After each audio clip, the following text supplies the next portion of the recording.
12월 8일 새벽 기도를 시작하겠습니다. 찬송가 212장 한번 찬송하겠습니다. 찬송 212장.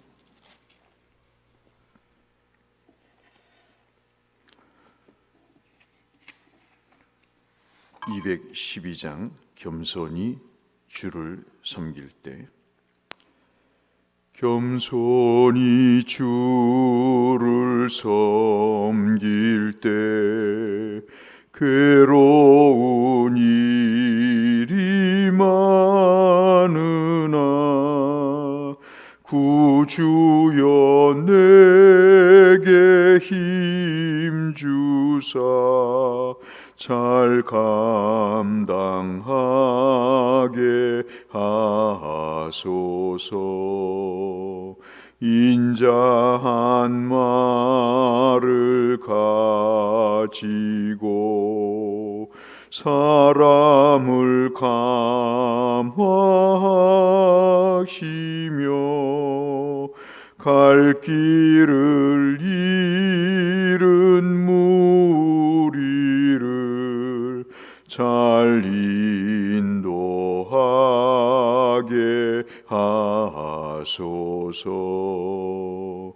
구주의 귀한 인내를 깨달아 알게 하시고 굳건한 믿음 주셔서 늘 승리하게 하소서. 장래의 영광 비추사 소망이 되게 하시며 구주와 함께 살면서 참 평강 얻게 하소서.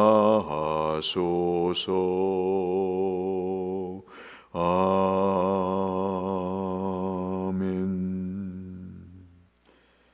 데살로니가 후서 1장 1절부터 12절 말씀 보겠습니다. 오늘 성경 통독 범위는 데살로니가 후서 1장부터 3장이 되겠습니다.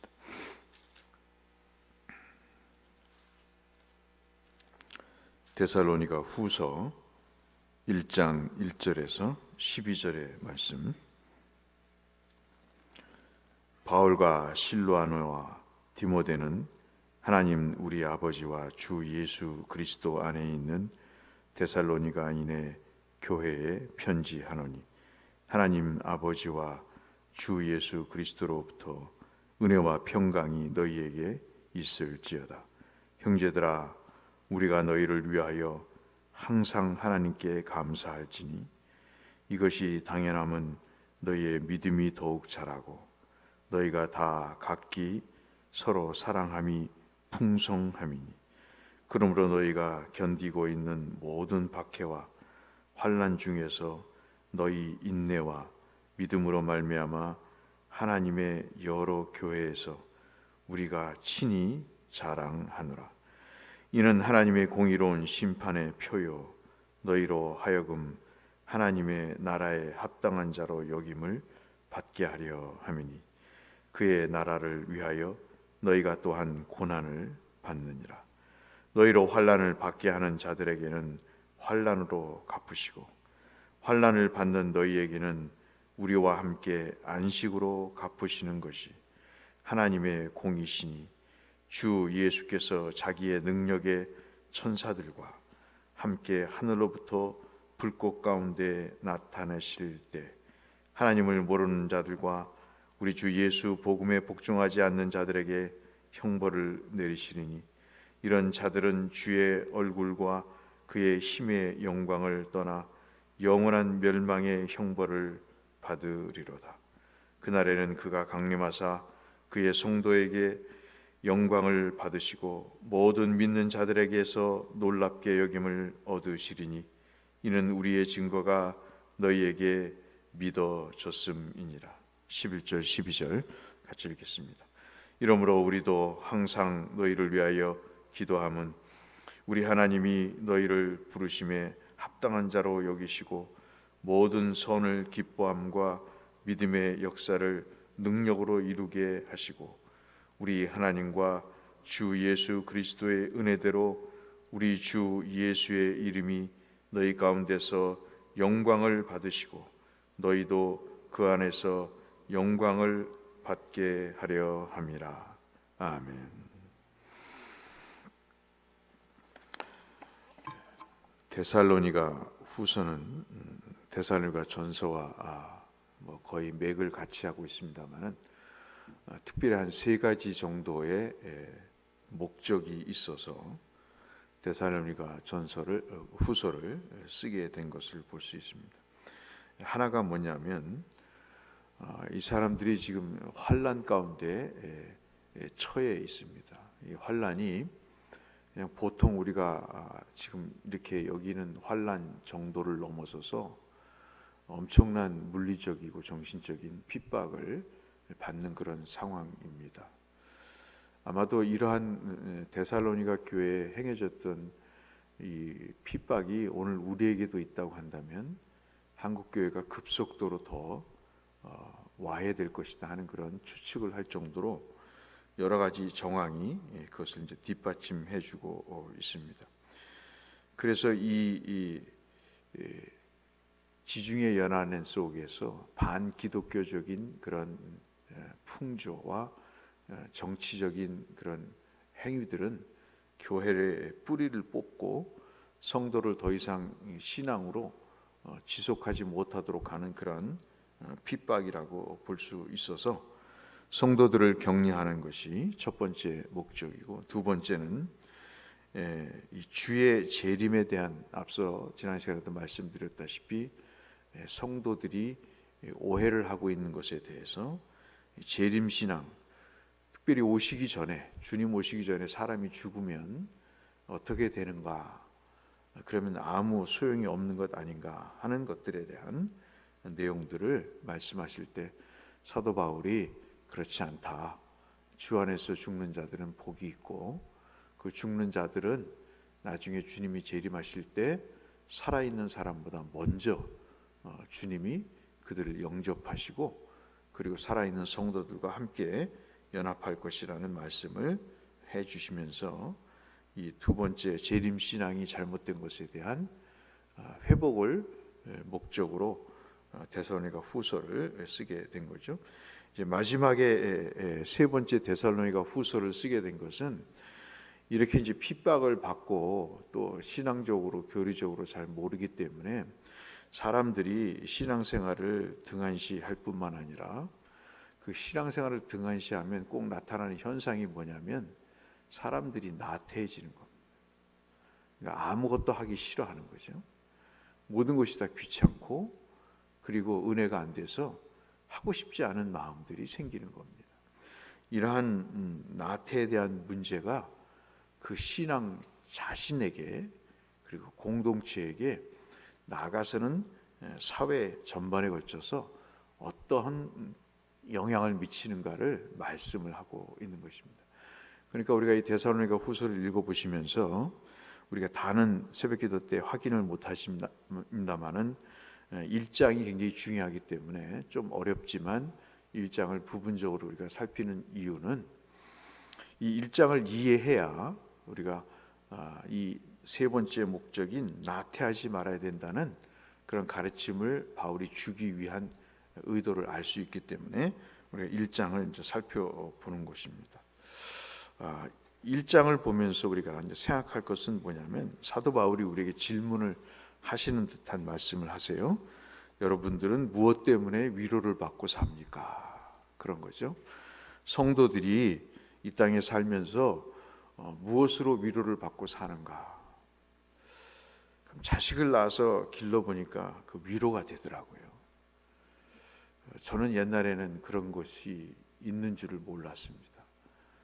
그냥 키우는 게 힘들다고 느껴졌지 그것이 기쁘고 위로가 된다는 생각을 별로 못 해봤습니다. 그런데 참 우여곡절을 겪으면서 참 이 자녀를 통해서 주시는 하나님의 위로가 있구나 그런 생각들을 갖게 됐습니다. 물론 속 썩는 일들이 얼마나 많습니까? 저와 여러분이 자녀를 키우거나 제자를 양육하거나 목양을 하면서 속 썩는 일들이 얼마나 많아요. 그런데 참 묘한 것은 그러한 위로와 기쁨이 그 어려움과 힘든 것을 다 제거해 버립니다. 그 유선이를 신방을 했더니 얼마나 힘들었어. 그 애가 큰 애를 이렇게 낳았을 때 얼마나 힘들었어. 그랬더니 집사람한테 유선이가 하는 말이 다 잊어버렸어요. 그러더라고요. 그 전까지는 힘들었는데 애를 낳고 나서 다 잊어버렸다고. 그게 이제 그 어머니들만 느끼는 그런 거잖아요. 그래서 참 그것이 범상치 않게 새삼스럽게 느껴진 순간이 있었습니다. 오늘 말씀 중에 제가 다는 말씀드릴 수 없고 여러분 5절 말씀을 보시면 조금 이해가 안 되는 말씀이 있어서 여러분에게 말씀을 드리고 함께 묵상하고자 합니다. 뭐라고 말씀하시냐면 하나님의 공의로운 심판의 표다 그렇게 이야기를 합니다. 근데 그 4절에 보시면 핍박 가운데 견디고 모든 박해와 환난 중에서 인내와 믿음으로 하나님의 여러 교회에게서 우리가 그 견딤을 자랑하는 것. 그러니까 다시 말씀드리면 성도가 핍박과 어려움 가운데서 고난 가운데서 견디고 믿음을 지키는 것이 5절 말씀에 공의로운 심판의 표가 된다 하는 것입니다. 다시 말씀드리면 하나님의 심판이 있느냐, 무슨 내용 증명으로 오느냐, 아니면 판사가 판결해서 오느냐, 검사의 구속영장으로 오느냐, 그게 아니고 신실한 성도들이 어렵지만 믿음으로 그 인내하면서 소망을 갖고 견디는 것이 바로 삶에 하나님이 심판하시는 하나의 간접적인 증거가 된다 하는 것입니다. 그걸 보고 하나님의 심판이 있을 것이다 그렇게 말씀하시면서 오늘 1장의 골자를 말씀을 하시죠. 6절 7절이 참 은혜가 됩니다. 힘드실 때 이 말씀을 한번 보시면요 참 위로가 돼요. 그리고 상대적으로 느껴지고 그래 이 맛에 신앙생활 하는 거지, 이것 때문에 믿고 사는 거지, 내가 뭘 바라고 살겠는가. 6절 보실까요? 너희로 환난을 받게 하는 자들에게는 환난으로 갚으신대요. 그리고 성도에게는, 환난을 받는 성도에게는 우리와 함께 안식으로 갚으실 것이다 그럽니다. 이게 위로라는 겁니다. 성도가 고난당하는 것은 하나님의 심판이 반드시 있다고 하는 간접적인 증거가 되고, 성도에게 있어서 위로가 되는 것이 이 하나님의 심판인데, 그 심판은 그 괴로움을 주고 힘든 역경을 만드는 그 사람들에게는 하나님께서 갚으실 것이다, 심판으로. 그러나 성도에게는 하나님께서 안식을 주실 것이다 하는 것이 오늘 내용의 골자 중에 골자입니다. 그러면서 말씀하시기를 9절 이하에 영광이라는 단어를 마지막으로 쓰고 계십니다. 이 모든 일의 결국은 하나님께 영광이 되고 성도들에게도 영광스러운 존재로 바뀌는 결과를 낳게 한다 그럽니다. 여러분, 우리가 신앙생활 하면서 그런 걸 느끼시잖아요. 어떤 것입니까? 고난을 받으면서도 믿음을 지키고 그렇게 힘든 상황 속에서도 기도의 끈을 놓지 않고 믿음의 끈을 붙잡고 살아가는 그런 모습 속에서 우리는 하나님이 그를 바꿔 가시는 역사를 이루어 갑니다. 언젠가도 제가 말씀을 드렸다시피 창세기 29장에 야곱이 그렇게 형과 아버지를 속이고 야밤 도주할 때 하나님이 베델에서 만나 주시잖아요. 내가 어디로 가든지 너를 떠나지 않을 것이다. 고향으로 돌아오게 해서 너로 하여금 이제 삶의 안정을 취하게 할 것이다. 그 약속을 주시는데 20년 동안 라반의 그 집에서 부려먹고 자기의 욕심이 따라 또 라헬을 취하기 위해서 그렇게 20년 동안 살아오면서 그가 나중에 다시 그 베델을 올라갈 때는요, 완전히 믿음의 사람으로 바뀌어져 있습니다. 모든 것이 다 하나님의 결과임을 고백을 하는 것이죠. 근데 묘한 것이 설교 때도 말씀드렸다시피 20년 동안 하나님이 그에게 나타나질 않았어요. 한 번도 나타나서 위로를 해주시거나 격려를 해주시거나 그 도망갈 때처럼 야밤 도주할 때처럼 그가 하나님에게 위로를 받지 않습니다. 그런데 사람이 놀라운 집중력을 발휘합니다. 성실한 사람으로 바뀌어요. 단순히 여자에게 눈이 멀어서 20년 동안 일을 한 게 아닙니다. 그 신앙생활의 내용을 보면 그 라반의 집에 재산적인 그 손해를 끼치지 않기 위해서 자기 것으로 보상을 하고 눈 붙일 새가 없이 열심히 20년 동안 일을 했다고 라반에게 고백을 하면서 이 모든 것이 하나님의 은혜다라고 이야기를 합니다. 그러면 그 사람의 그 변화가 무엇을 통해서 나타났을까요? 그 고난 중에서 하나님이 그 라헬을 통해서 만지신 거죠. 그 사람을 바꿔놓으신 겁니다. 라헬이라고 하는 하나의 선물 같은 존재를 통해서 그 욕심 많았던 야곱이 하나님으로부터 은혜를 받는 사람으로 하나님의 사람으로 바뀌게 되는 겁니다. 지지 않았던 사람, 남의 것이 있으면 빼앗아야 직성이 풀렸던 사람, 욕심을 갖고 목적지향적으로 살았던 그 사람이 하나님 지향적으로 바뀐 것은 바로 라헬이라는 믿음의 끈을 통해서 그를 고난 중에 변화시켰기 때문에 그런 것이죠. 그 라헬을 통해서 위로를 받고 그 어려움 가운데서 라헬을 통해서 소망을 받게 되고 하나님에 대한 사랑이 무언가를 깨닫게 됐던 것이죠.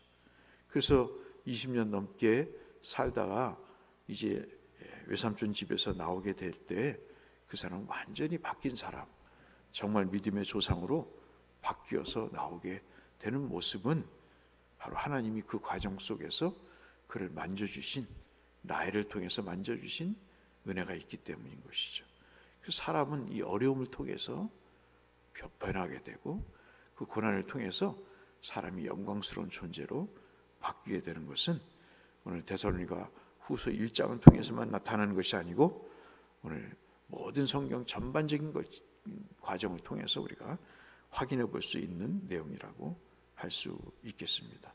오늘 다른 건 잊어버리시더라도 6절과 7절 말씀, 환난과 어려움이 있는 자들에겐 하나님의 심판이, 우리에게는 안식의 기쁨으로 평안으로 역사하신다는 사실을 믿고 우리가 당하는 이 어려움이 오히려 하나님의 위로가 되게 하시는 그 심판의 증표가 됨을 우리가 기억하면서 이 어려움을 극복해 나가시는 저와 여러분이 되시기를 위해서 이 말씀을 드렸습니다. 이런 분들이 모두가 되시고 이 은혜를 체험하시기를 주의 이름으로 축원합니다. 거룩하신 아버지 하나님, 많은 삶의 과정을 통해서 위로를 받습니다만 특별히 성도들에게 주시는 이 고난이 오히려 더 위로가 되면 이 고난을 유발하는 자들에게는 심판이 되고 이 고난을 받는 성도들에게 이 고난 이후에 안식이 있음을 주께서 약속하신 말씀이 계셔서 우리는 또한 위로를 받습니다. 분명한 하나님의 심판이 우리를 새롭게 하심을 저희들이 믿고 주님 앞에 오늘 하루도 삶을 삽니다. 주님 우리를 지켜주시고 믿음 잃지 않게 하시고 은혜의 끈을 놓지 않도록 우리에게 주의 기쁨의 소망을 허락해 주옵소서. 예수님 이름으로 기도드렸습니다. 하늘에 계신 우리 아버지, 아버지의 이름을 거룩하게 하시며 아버지의 나라가 오게 하시며 아버지의 뜻이 하늘에서와 같이 땅에서도 이루어지게 하소서. 오늘 우리에게 일용할 양식을 주시고 우리가 우리에게 잘못한 사람 용서하여 준 것 같이 우리 죄를 용서하여 주시고 우리를 시험에 빠지지 않게 하시고 악에서 구하소서. 나라와 권능과 영광이 영원히 아버지의 것입니다. 아멘.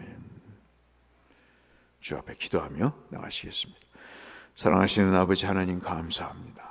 오늘도 주께서 생명을 주시고 믿음과 은혜를 베풀어 주셔서 주를 바라보게 하심을 감사합니다. 하나님, 저희들이 환난과 고난 가운데 있지만 하나님, 이것이 하나님이 우리를 위로하시는 표가 되게 하여 주시고 우리에게 안식을 주시는 하나님의 깊고 오묘하신 뜻임을 주님 확인하게 하셨사오니 하나님과 함께 견뎌내게 하시고 이겨내게 하여 주시고 하나님이 주실 특별한 영광스러운 그 결과들을 저희들이 바라보며 소망 가운데 하나님 아버지 이겨가는 승자들이 되게 하여 주옵소서.